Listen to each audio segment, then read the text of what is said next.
3. The Funeral of a Great Myth. This essay was first published in Christian Reflections, 1998, and develops one of the myths in Is Theology Poetry?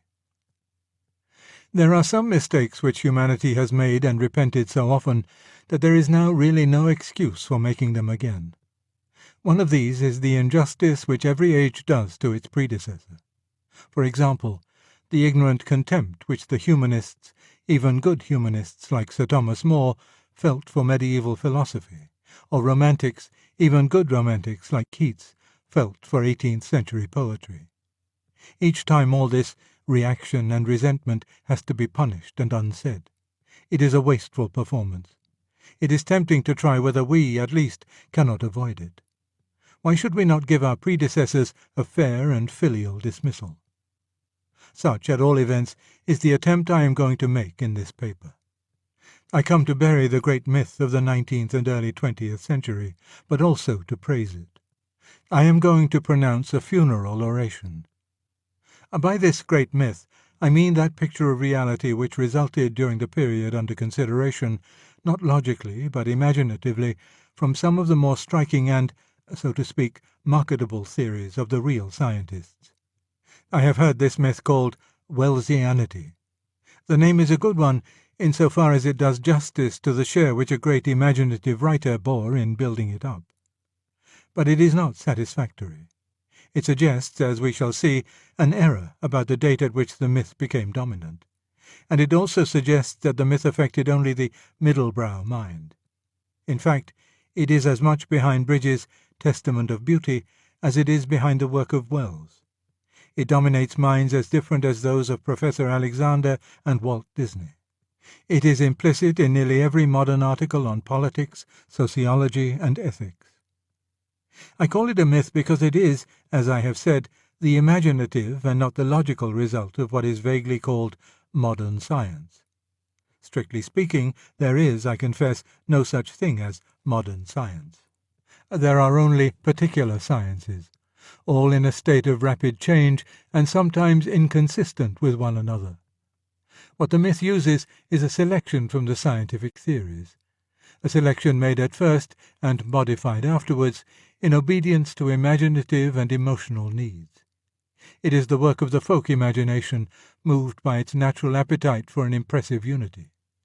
It therefore treats its data with great freedom, selecting, slurring, expurgating, and adding at will. The central idea of the myth is what its believers would call evolution, or development, or emergence, just as the central idea in the myth of Adonis is death and rebirth. I do not mean that the doctrine of evolution, as held by practicing biologists, is a myth. It may be shown by later biologists to be a less satisfactory hypothesis than was hoped 50 years ago, but that does not amount to being a myth. It is a genuine scientific hypothesis. But we must sharply distinguish between evolution as a biological theorem and popular evolutionism or developmentalism, which is certainly a myth. Before proceeding to describe it and, which is my chief business, to pronounce its eulogy, I had better make clear its mythical character. We have, first of all, the evidence of chronology. If popular evolutionism were, as it imagines itself to be, not a myth, but the intellectually legitimate result of the scientific theorem on the public mind, it would arise after that theorem had become widely known. We should have the theorem known first of all to a few, then adopted by all the scientists, then spreading to all men of general education, then beginning to affect poetry and the arts, and so finally percolating to the mass of the people. In fact, however, we find something quite different. The clearest and finest poetical expressions of the myth come before The Origin of Species was published, 1859, and long before it had established itself as scientific orthodoxy. There had, to be sure, been hints and germs of the theory in scientific circles before 1859. But if the mythopoeic poets were at all infected by those germs, they must have been very up-to-date indeed, very predisposed to catch the infection. Almost before the scientists spoke, certainly before they spoke clearly, imagination was ripe for it. The finest expression of the myth in English does not come from Bridges, nor from Shaw, nor from Wells, nor from Olaf Stapledon. It is this: as heaven and earth are fairer, fairer far than chaos and blank darkness, though once chiefs, and as we show beyond that heaven and earth, in form and shape compact and beautiful, in will, in action free, companionship, and thousand other signs of purer life, so on our heels a fresh perfection treads, a power more strong in beauty born of us, and fated to excel us, as we pass in glory that old darkness. Thus Oceanus in Keats's Hyperion, nearly 40 years before the origin of species. And on the continent we have the Nibelung's Ring. Coming, as I do, to bury but also to praise the receding age, I will by no means join in the modern depreciation of Wagner. He may, for all I know, have been a bad man. He may, though I shall never believe it, have been a bad musician. But as a mythopoeic poet he is incomparable. The tragedy of the evolutionary myth has never been more nobly expressed than in his Wotan. Its heady raptures never more irresistibly than in Siegfried. That he himself knew quite well what he was writing about can be seen from his letter to August Rockel in 1854. The progress of the whole drama shows the necessity of recognizing and submitting to the change, the diversity, the multiplicity, the eternal novelty of the real. Wotan rises to the tragic height of willing his own downfall. This is all we have to learn from the history of man, to will the necessary and ourselves to bring it to pass. If Shaw's Back to Methuselah were really, as he supposed, the work of a prophet or a pioneer ushering in the reign of a new myth, its predominantly comic tone and its generally low emotional temperature would be inexplicable. It is admirable fun, but not thus are new epochs brought to birth. The ease with which he plays with the myth shows that the myth is fully digested and already senile. Shaw is the Lucian or the Snorri of this mythology. To find its Aeschylus or its Elder Edda, you must go back to Keats and Wagner. That, then, is the first proof that popular evolution is a myth. In making it, imagination runs ahead of scientific evidence. The prophetic soul of the big world was already pregnant with the myth. If science had not met the imaginative need, science would not have been so popular. But probably every age gets, within certain limits, the science it desires. In the second place, we have internal evidence. Popular evolutionism, or developmentalism, differs in content from the evolution of the real biologists. To the biologist, evolution is a hypothesis. It covers more of the facts than any other hypothesis at present on the market, and is therefore to be accepted unless or until some new supposal can be shown to cover still more facts with even fewer assumptions. At least, that is what I think most biologists would say. Professor D.M.S. Watson, it is true, would not go so far. According to him, evolution is accepted by zoologists not because it has been observed to occur or can be proved by logically coherent evidence to be true, but because the only alternative, special creation, is clearly incredible. This would mean that the sole ground for believing it is not empirical, but metaphysical, the dogma of an amateur metaphysician who finds special creation incredible. But I do not think it has really come to that. Most biologists have a more robust belief in evolution than Professor Watson. But it is certainly a hypothesis. In the myth, however, there is nothing hypothetical about it. It is basic fact. Or, to speak more strictly, such distinctions do not exist on the mythical level at all. There are more important differences to follow. In the science, evolution is a theory about changes. In the myth, it is a fact about improvements. Thus a real scientist, like Professor J.B.S. Haldane, is at pains to point out that popular ideas of evolution lay a wholly unjustified emphasis on those changes which have rendered creatures, by human standards, better or more interesting. He adds, "We are therefore inclined to regard progress as the rule in evolution.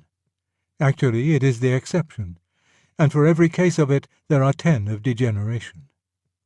But the myth simply expurgates the 10 cases of degeneration. In the popular mind, the word evolution conjures up a picture of things moving onwards and upwards, and of nothing else whatsoever. And it might have been predicted that it would do so. Already, before science had spoken, the mythical imagination knew the kind of evolution it wanted. It wanted the Keatsian and Wagnerian kind, the gods superseding the Titans, and the young, joyous, careless, amorous Siegfried superseding the careworn, anxious, treaty-entangled Wotan. If science offers any instances to satisfy that demand, they will be eagerly accepted. If it offers any instances that frustrate it, they will simply be ignored. Again, for the scientist, evolution is a purely biological theorem. It takes over organic life on this planet as a going concern, and tries to explain certain changes within that field. It makes no cosmic statements, no metaphysical statements, no eschatological statements. Granted that we now have minds we can trust, granted that organic life came to exist, it tries to explain, say, how a species that once had wings came to lose them. It explains this by the negative effect of environment operating on small variations. It does not, in itself, explain the origin of organic life, nor of the variations, nor does it discuss the origin and validity of reason. It may well tell you how the brain, through which reason now operates, arose, but that is a different matter. Still less does it even attempt to tell you how the universe as a whole arose, or what it is, or whither it is tending. But the myth knows nothing of these reticences. Having turned what was a theory of change into a theory of improvement, it then makes this a cosmic theory. Not merely terrestrial organisms, but everything is moving upwards and onwards.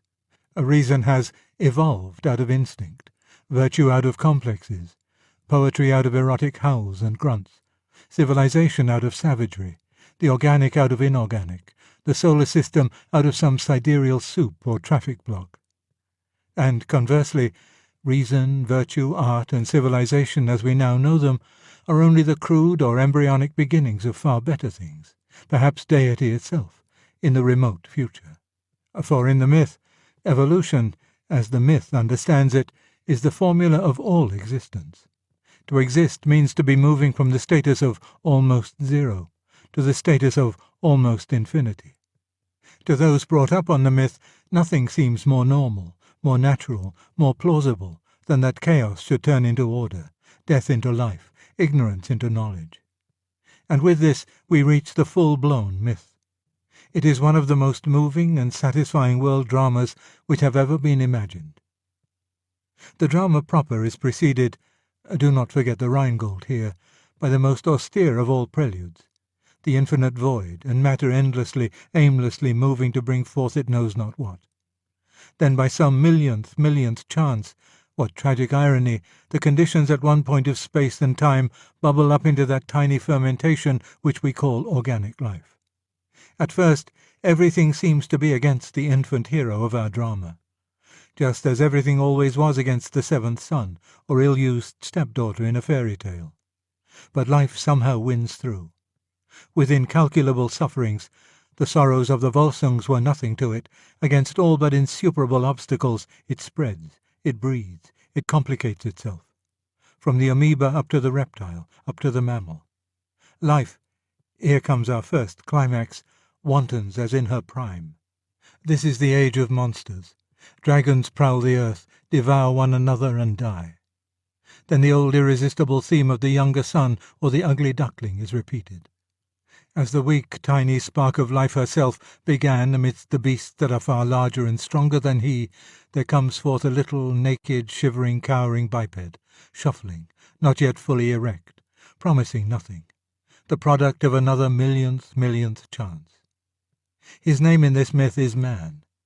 Elsewhere he has been the young Beowulf, whom men at first thought a dastard, or the stripling David, armed only with a sling against mail-clad Goliath, or Jack the Giant Killer himself, or even Hop o' My Thumb. He thrives. He begins killing his giants. He becomes the caveman with his flints and his club, muttering and growling over his enemy's bones, almost a brute, yet somehow able to invent art, pottery, language, weapons, cookery, and nearly everything else. His name in another story is Robinson Crusoe, dragging his screaming mate by her hair, I do not exactly know why, tearing his children to pieces in fierce jealousy until they are old enough to tear him, and cowering before the terrible gods whom he has invented in his own image. But these were only growing pains. In the next act he becomes the true man. He learns to master nature. Science arises and dissipates the superstitions of his infancy. More and more he becomes the controller of his own fate. Passing hastily over the historical period, in it the upward and onward movement gets in places a little indistinct, but it is a mere nothing by the time scale we are using, we follow our hero on into the future. See him in the last act, though not the last scene, of this great mystery. A race of demigods now rule the planet, in some versions the galaxy. Eugenics have made certain that only demigods will now be born. Psychoanalysis, that none of them shall lose or smirch his divinity. Economics, that they shall have to hand all that demigods require. Man has ascended his throne. Man has become God. All is a blaze of glory. And now, mark well the final stroke of mythopoeic genius. It is only the more debased versions of the myth that end here. For to end here is a little pathetic, even a little vulgar. If we stopped at this point, the story would lack the highest grandeur. Therefore, in the best versions, the last scene reverses all. Arthur died. Siegfried died. Roland died at Roncevaux. Dusk steals darkly over the gods. All this time we have forgotten Mordred, Hagen, Ganelon. All this time nature, the old enemy who only seemed to be defeated, has been gnawing away, silently, unceasingly, out of the reach of human power. The sun will cool. All suns will cool. The whole universe will run down. A life, every form of life, will be banished without hope of return from every cubic inch of infinite space. All ends in nothingness.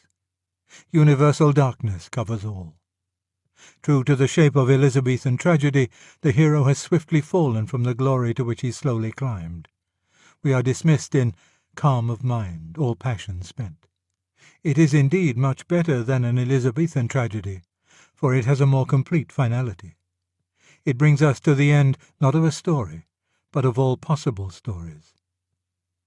Enden sah ich die Welt. I grew up believing in this myth, and I have felt, I still feel, its almost perfect grandeur. Let no one say we are an unimaginative age. Neither the Greeks nor the Norsemen ever invented a better story. Even to the present day, in certain moods, I could almost find it in my heart to wish that it was not mythical but true. And yet, how could it be? What makes it impossible that it should be true is not so much the lack of evidence for this or that scene in the drama as the fatal self-contradiction which runs right through it. The myth cannot even get going without accepting a good deal from the real sciences. And the real sciences cannot be accepted for a moment unless rational inferences are valid. For every science claims to be a series of inferences from observed facts. It is only by such inferences that you can reach your nebulae and protoplasm and dinosaurs and submen and cavemen at all.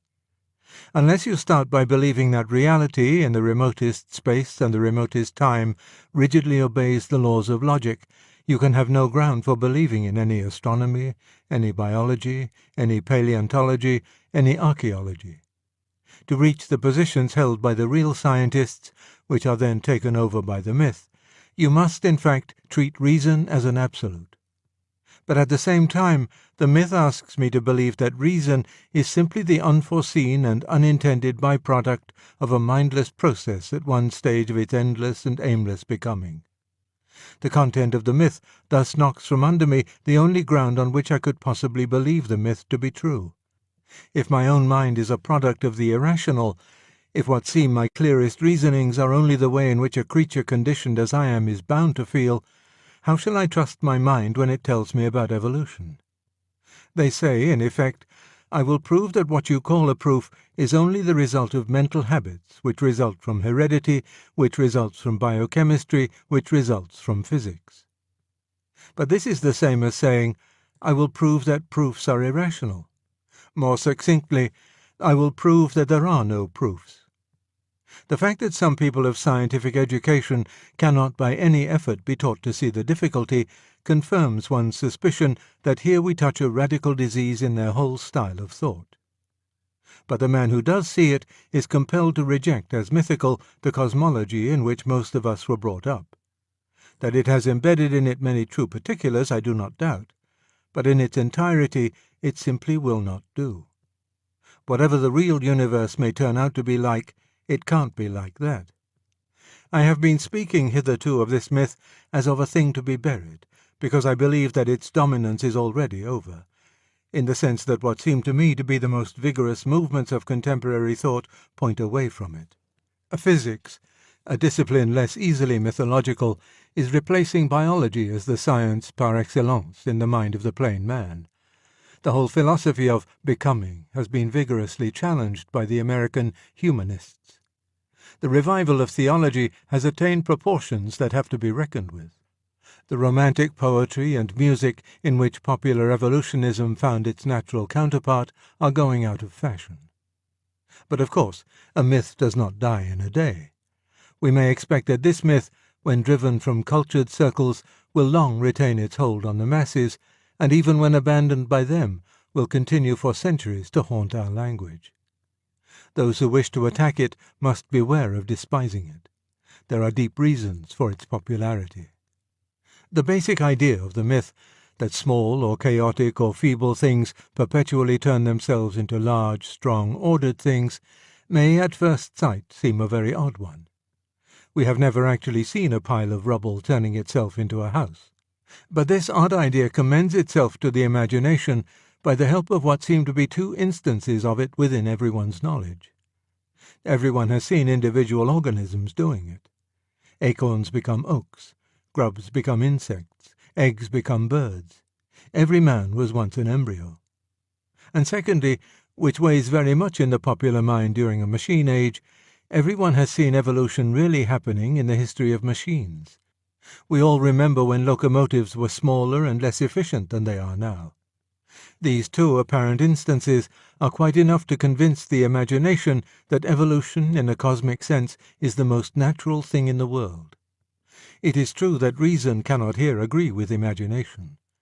These apparent instances are not really instances of evolution at all. The oak comes indeed from the acorn, but then the acorn was dropped by an earlier oak. Every man began with the union of an ovum and a spermatozoon, but the ovum and the spermatozoon came from two fully developed human beings. The modern express engine came from the rocket, but the rocket came not from something under and more elementary than itself, but from something much more developed and highly organized, the mind of a man, and a man of genius. Modern art may have developed from savage art, but then the very first picture of all did not evolve itself. It came from something overwhelmingly greater than itself, from the mind of that man who, by seeing for the first time that marks on a flat surface could be made to look like animals and men, proved himself to excel in sheer blinding genius any of the artists who have succeeded him. It may be true that if we trace back any existing civilization to its beginnings, we shall find those beginnings crude and savage. But then, when you look closer, you usually find that these beginnings themselves come from the wreck of some earlier civilization. In other words, the apparent instances of, or analogies to, evolution which impress the folk imagination operate by fixing our attention on one half of the process. What we actually see all round us is a double process, the perfect dropping an imperfect seed, which in its turn develops to perfection.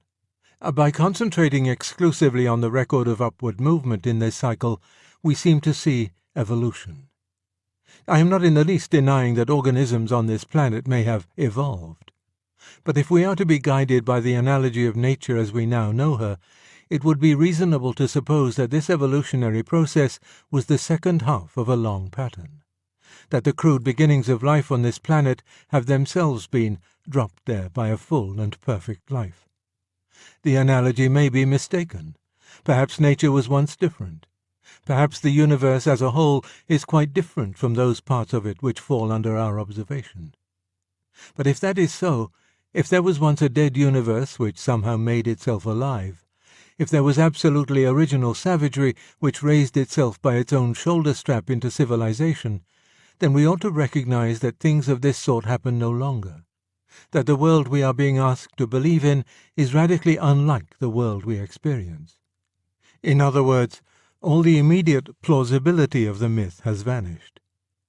But it has vanished only because we have been thinking it will remain plausible to the imagination, and it is imagination which makes the myth. It takes over from rational thought only what it finds convenient. Another source of strength in the myth is what the psychologists would call its ambivalence. It gratifies equally two opposite tendencies of the mind, the tendency to denigration and the tendency to flattery. In the myth, everything is becoming everything else. In fact, everything is everything else at an earlier or later stage of development, the later stages being always the better. This means that if you are feeling like Mencken, you can debunk all the respectable things by pointing out that they are merely elaborations of the disreputable things. Love is merely an elaboration of lust, virtue merely an elaboration of instinct, and so forth. On the one hand, it also means that if you are feeling what the people call idealistic, you can regard all the nasty things in yourself or your party or your nation as being merely the undeveloped forms of all the nice things. Vice is only undeveloped virtue, egotism only undeveloped altruism. A little more education will set everything right. The myth also soothes the old wounds of our childhood.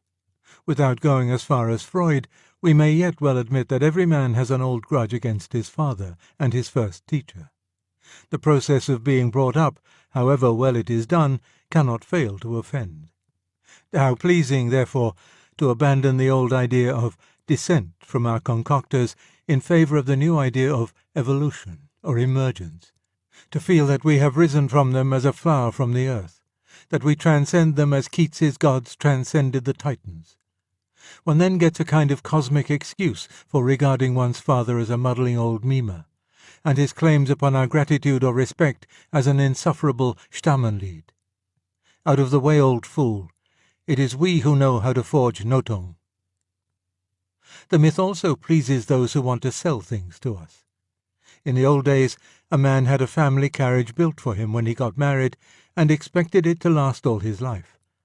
Such a frame of mind would hardly suit modern manufacturers, but popular evolutionism suits them exactly. Nothing ought to last. They want you to have a new car, a new radio set, a new everything every year. The new model must always be superseding the old. Madame would like the latest fashion. For this is evolution, this is development, this is the way the universe itself is going. And sales resistance is the sin against the Holy Ghost, the élan vital. Finally, modern politics would be impossible without the myth. It arose in the revolutionary period. But for the political ideals of that period, it would never have been accepted. That explains why the myth concentrates on Haldane's one case of biological progress and ignores his 10 cases of degeneration.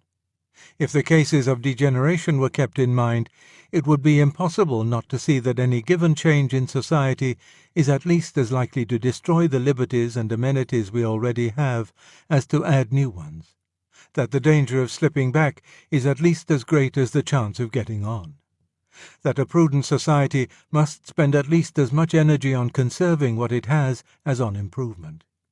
A clear knowledge of these truisms would be fatal both to the political left and to the political right of modern times. The myth obscures that knowledge. Great parties have a vested interest in maintaining the myth. We must therefore expect that it will survive in the popular press, including the ostensibly comic press, long after it has been expelled from educated circles. In Russia, where it has been built into the state religion, it may survive for centuries. For it has great allies. Its friends are propaganda, party cries, and bilge, and man's incorrigible mind. But that is not the note on which I would wish to end. The myth has all these discreditable allies, but we should be far astray if we thought it had no others. As I have tried to show, it has better allies too. It appeals to the same innocent and permanent needs in us which welcome Jack the Giant Killer. It gives us almost everything the imagination craves: irony, heroism, vastness, unity and multiplicity, and a tragic close. It appeals to every part of me except my reason. That is why those of us who feel that the myth is already dead for us must not make the mistake of trying to debunk it in the wrong way. We must not fancy that we are securing the modern world from something grim and dry, something that starves the soul. The contrary is the truth. It is our painful duty to wake the world from an enchantment. The real universe is probably in many respects less poetical, certainly less tidy and unified than they had supposed. Man's role in it is less heroic. The danger that really hangs over him is perhaps entirely lacking in true tragic dignity. It is only in the last resort, and after all lesser poetries have been renounced and imagination sternly subjected to intellect, that we shall be able to offer them any compensation for what we intend to take away from them. That is why, in the meantime, we must treat the myth with respect. It was all, on a certain level, nonsense. But a man would be a dull dog if he could not feel the thrill and charm of it. For my own part, though I believe it no longer, I shall always enjoy it, as I enjoy other myths. I shall keep my caveman where I keep Balder and Helen and the Argonauts, and there often revisit him.